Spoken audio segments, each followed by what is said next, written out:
Di sini saya akan mempresentasikan analisis sistem dan prosedur pengelolaan dana kas kecil. Yang pertama, saya akan menjelaskan pengertian dana kas kecil. Jadi, dana kas kecil adalah dana cadangan yang disimpan oleh suatu perusahaan dengan tujuan membiayai keperluan mendadak dalam jumlah kecil. Yang kedua, analisis sistem. Nah, dalam pengelolaan kas kecil dapat dilakukan dengan dua metode, yaitu yang pertama, sistem dana tetap atau yang disebut impress fund system. Pada metode sistem dana tetap, jumlah pengisian kembali besarnya sesuai dengan bukti-bukti pengeluaran, sehingga jumlah keseluruhannya tetap pada sistem dana tetap. Pencatatan atas pengeluaran-pengeluaran kas kecil dilakukan pada saat pengisian kembali. Ciri-ciri dari sistem dana tetap yaitu A. Bukti-bukti penggunaan dana kas kecil dikumpulkan oleh pemegang kas kecil. Yang B. Pengisian dana kas kecil dilakukan dengan penarikan cek yang sama jumlahnya dengan dana kas kecil yang telah digunakan sehingga jumlah dana kas kecil kembali kepada jumlah yang ditetapkan semula. Menurut Suharli, pada sistem dana tetap, saldo kas kecil selalu tetap karena seluruh bon atau voucher pengeluaran kas dianggap uang tunai. Pada saat pengisian kembali, kas kecil barulah bon atau voucher tersebut didebet sebagai beban dan kas atau bank berkurang di kredit. Yang kedua, sistem dana berubah atau yang disebut fluctuating fund system. Sistem dana berubah menekankan pada pencatatan dalam setiap perubahan yang terjadi pada dana kas kecil.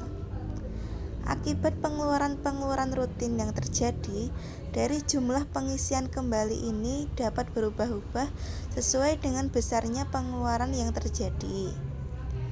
Ciri-ciri dari sistem dana berubah yaitu A.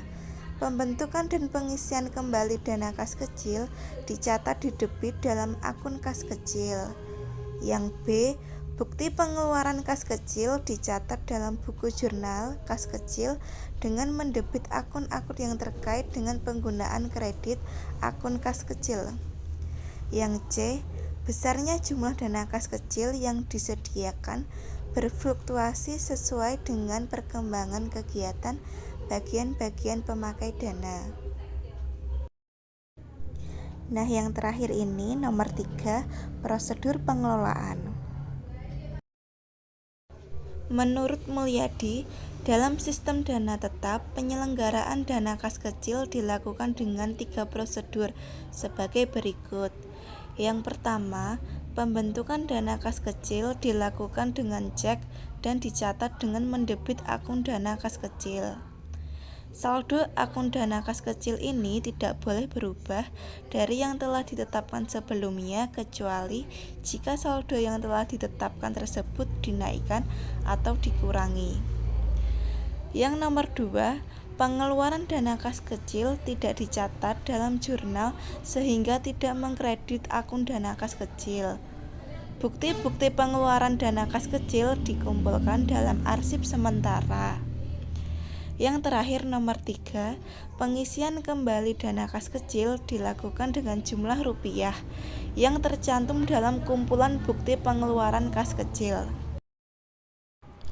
Dalam sistem dana berubah, penyelenggaraan dana kas kecil dilakukan dengan 3 prosedur sebagai berikut.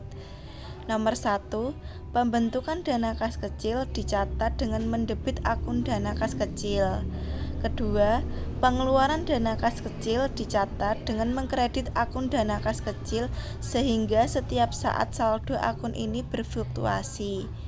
Ketiga, pengisian kembali dana kas kecil dilakukan dengan jumlah sesuai dengan keperluan dan dicatat dengan mendebit akun dana kas kecil. Dalam sistem ini, saldo akun dana kas kecil berfluktuasi dari waktu ke waktu. Baik dengan sistem dana tetap maupun sistem dana berubah, Penyelenggaraan dana kas kecil dilaksanakan melalui 3 prosedur. Yang pertama, prosedur pembentukan dana kas kecil. Yang kedua, prosedur permintaan dan pertanggungjawaban pengeluaran dana kas kecil. Yang ketiga, prosedur pengisian kembali dana kas kecil. Poin pertama tadi, pembentukan dana kas kecil dimulai dengan adanya surat keputusan dari Direktur Keuangan mengenai jumlah dana yang disisihkan ke dalam dana kas kecil dan tujuan pembentukan dana tersebut. Poin kedua, pengeluaran dana kas kecil dimulai dengan adanya permintaan pengeluaran dana kas kecil oleh pemakai yang ditunjukkan kepada pemegang dana kas kecil. Pemakai dana kas kecil wajib bertanggung jawab terkait pemakaian dana dengan membuat pertanggungjawaban pengeluaran dana kas kecil dalam formulir bukti pengeluaran kas kecil yang dilampiri dengan bukti-bukti pendukungnya.